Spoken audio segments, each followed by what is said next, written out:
Hey, Nellie, do you even realize what you've done? How could you neglect your duties as a wife and burden Sal like this? You're the worst wife ever. I'll teach you a lesson. Mother-in-law, there's a reason I left. I don't care. We've decided to move to a brand new beautiful apartment. If you want to live with us, I'll tell you where it is.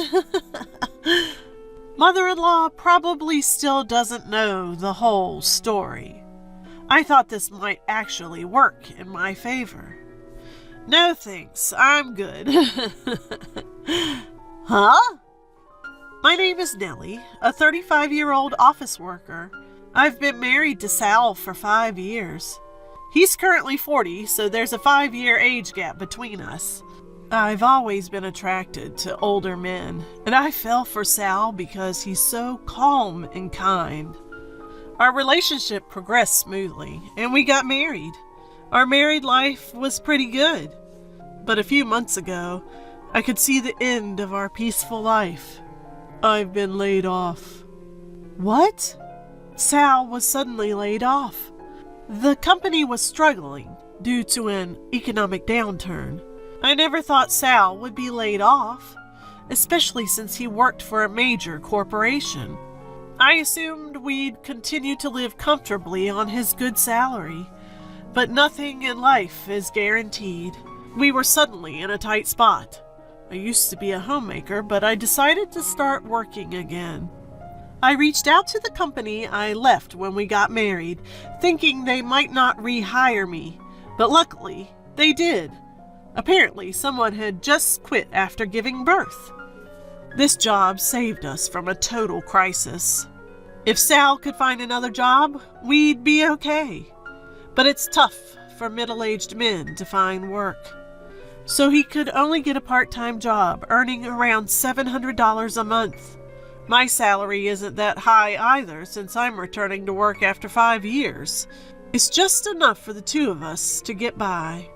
Hey, our rent is high. Should we move somewhere cheaper? I think it'd be better to save some money. To make our lives easier, we needed to cut our fixed costs. We used to live in a nice apartment because of Sal's high salary, but we should face reality and move to an apartment that's hundreds of dollars cheaper. However, Sal quickly shot down my suggestion. No, we're not moving. Why not? If we move to a smaller, cheaper apartment, my mom will ask why. I didn't get it. We can just tell her the truth that you were laid off and things are tough now.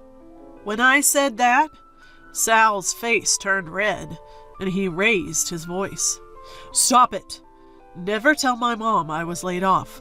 We can pay the rent with your salary and my earnings. We're fine as we are. I was shocked and frustrated. Is his pride and reputation more important than our well-being? Even if we can barely pay the rent, we're struggling and can't save any money. That's why I suggested moving. But once Sal's mind is made up, there's no changing it. So I had no choice but to give up. Our tough days continued, and then Sal said something unbelievable to me. Hey, is this all we're having for dinner today? We used to have more dishes back in the day. Are you slacking off now that you're working? You should balance things better. I was so frustrated by my husband's words that I snapped back. Times are tough, you know. I'm doing my best with both housework and my job. We have to cut back on food expenses because someone insists on living in this place due to their pride. Or maybe you could earn more. That'd be nice. When I made that provocative remark, my husband lost it. What the hell? Don't throw that in my face. Just watch. I'll get a job at a better company and earn more than you. That's my husband getting angry like that. He can be so tedious, but if this lights a fire under him, maybe it's for the best. However, the reality was that he couldn't find a full-time job and had to settle for part-time gigs. He wasn't studying or getting any certifications. He was just working part-time. Every time he went for an interview, he felt disrespected, especially by younger interviewers. Eventually, he gave up job hunting altogether.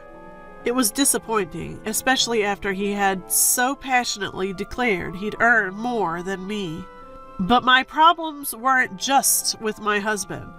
It was my mother-in-law. Mother-in-law is the person who does not hesitate to call me even though I am at work. She had already called over 10 times just this morning. When I called her back during my lunch break, she started yelling right away. "Pick up the phone immediately when I call." Mother-in-law, I've told you I'm at work, right? I don't care about your little job. My calls come first. Ever since my father-in-law passed away a year ago, she's been calling me incessantly. Most of her calls were about checking if I was supporting her son properly. And now that she's heard I've started working, she's been calling even more frequently during my work hours. So, have you talked to Sal about it? I haven't heard back from him. I'm sorry, but moving in together is difficult right now. I don't care about your opinion. There's no way Sal would oppose it. Well, he's also finding it a bit challenging. Plus, we're financially tight right now. That's impossible. Sal works at a big company. He must be earning well.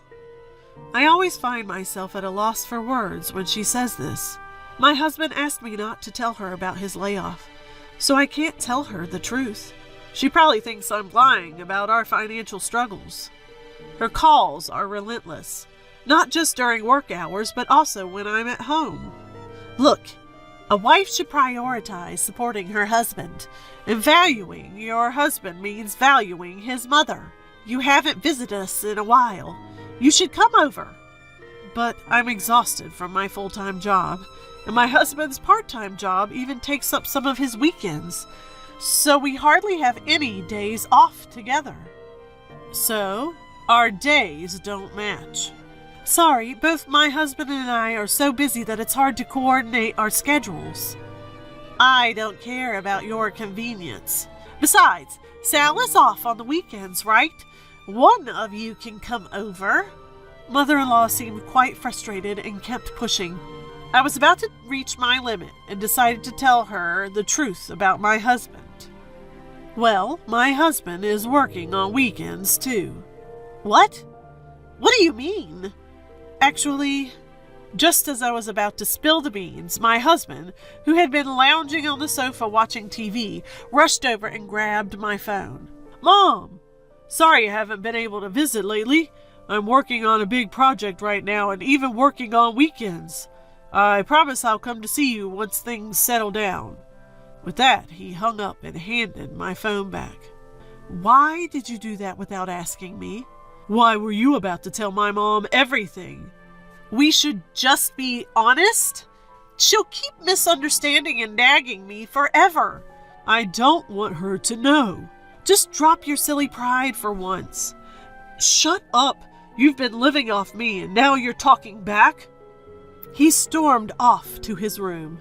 Life was already stressful, and on top of that, I had to deal with mother-in-law's snide remarks and my husband's selfishness. He always said his part-time day job was tough and never did any housework. He wasn't working full-time, just working on the weekends and maybe once or twice during the week. I wish he'd either find another job or at least help with the chores. Or I want you to remember housework and take the initiative. He's not pulling his weight, and I'm the one earning more, yet he complains about everything. I decided to leave home for a while. I went back to my parents' house for about a week to make him realize the difficulty of household chores. I had told my parents everything about our situation. They kept saying, "You should get a divorce." But I didn't want to give up so easily. We had been married for 5 years, and it was a love marriage. If we were to divorce, I wanted to try everything possible to make it work. Sure enough, my husband called when I got to my parents. "Hey, when are you coming back? What about my dinner?" "I won't be back for a while. You'll have to do the chores yourself." What? Stop joking and come back and do the chores. No, I won't. I want you to understand how hard it is. Do all the cleaning, laundry, and cooking. You'll realize how tough it was for me to do all that while working. I hung up. He called several times, but I ignored them all. Life at my parents' was so comfortable. Chores were divided among the three of us, and my mom cooked delicious meals, saying, "You must be tired." It felt so good to have meals served without doing anything. I stayed at my parents' for about a week. I wanted to stay longer, but my workplace was far from my parents, and I thought my husband might have realized the difficulty of household chores by now. I returned home after a long time. I was worried the house might be a mess, but it was cleaner than I expected. However, something felt off. Could it be? I checked my husband's room and noticed his clothes and suitcase were missing. He must have gone to mother-in-law's. I called him. "What do you want now?" "Where are you?" "At my parents' house." "You didn't go there right after I left, did you?" "That's right." "What are you thinking? That defeats the purpose." "It's your fault for leaving in the first place. I'm angry. I'm not coming back." "What do you mean?" "I'm going to live with my mom." "You're moving back home?" "No, we rented a new apartment and moved in." "What?" I was confused. As I was searching for words, the voice on the phone changed. "Hey, Nellie, do you realize what you've done? How dare you abandon your duties and burden Sal? You're the worst wife ever. I'll teach you a lesson." "Look, mother-in-law, I had my reasons for leaving." "I don't care. We've moved to a new, beautiful apartment. You want to join, right? If you agree to live with us, I'll tell you where it is." She probably didn't know anything. I thought this might work to my advantage. "No, thanks." "What?" She was taken aback by my quick refusal. "So I won't be coming." "You mean you'll live alone? You've been relying on Sal. You can't survive on your own." "Don't worry. I earn enough to live by myself. If we're not living together, there's no need for us to be married. So I'll divorce him." "What?" Both mother-in-law and my husband sounded shocked. "Wait, Nellie, we don't need a divorce." "I can't continue this marriage. I want to get away from a useless husband like you." When I belittled him, mother-in-law was furious. "How dare you speak to Sal like that? We don't need a wife like you. Sal, divorce her now." "Well, I'll prepare the divorce papers. You'll regret this. It's too late to apologize now." "I'd say the same to you." She hung up. I'm sure mother-in-law and my husband will come here with the divorce papers. Things are moving in my favor. I've given up on him since he went back to mother-in-law without any remorse. He won't change. There's no need to be together. I started packing my things, expecting them to arrive soon. A few hours later, mother-in-law showed up alone. "Where's Sal?" "He doesn't need to see you. Here, he's already filled out his part. Fill out yours quickly." Mother-in-law thrust the divorce papers at me. I couldn't help but notice that my husband's handwriting seemed shaky. He's such a kind soul. How could he hesitate to divorce a terrible wife like you? "I'll never forgive you for causing him trouble. Enjoy your miserable life and regret this," she yelled at me as I filled out my part. My husband never had the guts to tell mother-in-law the truth because of his pride. What a pathetic man. "What happened to your family home?" "We sold it, so you can't just move in." "I wouldn't want to anyway." "How much did you sell it for? It was pretty old." That's none of your business. But I'll tell you anyway. We sold it for about $50,000. Not a huge amount, but it helps. Sal will cover the rent for our new apartment. Really? I'm surprised he passed the credit check. What are you talking about? Sal earns a good salary, of course he passed.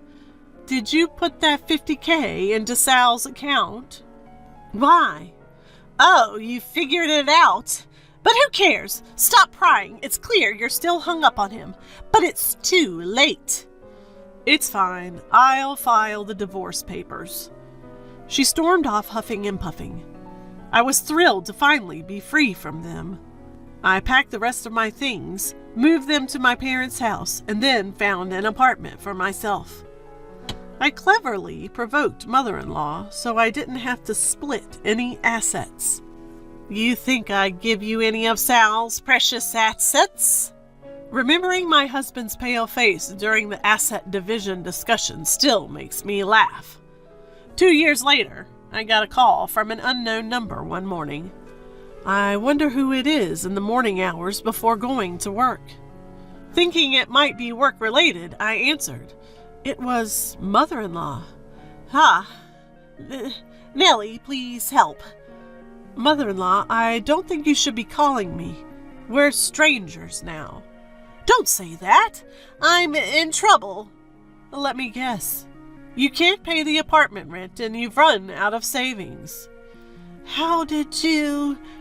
You never knew about his restructuring, did you? You knew? Yes. I tried to tell you many times, but Sal always stopped me. I'm so sorry, Nellie. Can you come back? No. He never tried to change, no matter how much I told him. And you always bullied me. I don't want to be with people like that ever again.